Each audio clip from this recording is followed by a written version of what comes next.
बिस्मिल्लाहिर्रहमानिर्रहीम। अस्सलाम वालेकुम। ये एक चाइना का टीवी है 17 इंच का। तो इसके तमाम चैनल्स जो हैं वो ब्लैक हो चुके हैं, वाइट हो चुके हैं।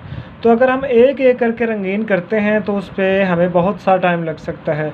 सभी चैनल्स को अगर आप इकट्ठे रंगीन करना चाहते हैं, कलरफुल करना चाहते हैं, तो आप किसी भी ब्लैक चैनल पर टीवी को रोक कर ये मेन्यू का बटन दबाएँ, एक दफ़ा फिर दबाएँ और फिर दबाएं।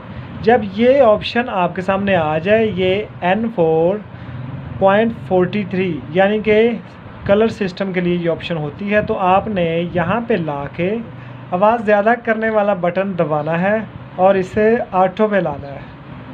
जहाँ पे रंगीन हो जाए, ये देखें ऑटो पे अब ये कलरफुल हो चुका है। तो अब इसी चैनल पे, जो चैनल हमने रंगीन किया है, कलरफुल किया है, इसी चैनल पे टीवी को ट्यून कर दें, ऑटो ट्यून कर दें, तो सभी के सभी चैनल्स जो हैं वो कलरफुल हो जाएंगे। ये देखें ट्यूनिंग हो रही है, तो चैनल्स भी अब सब के सब कलरफुल ही आएंगे ट्यूनिंग कंप्लीट होने के बाद। शर्त ये है कि किसी कलरफुल चैनल पर टीवी को आपने ऑटो ट्यून करना है।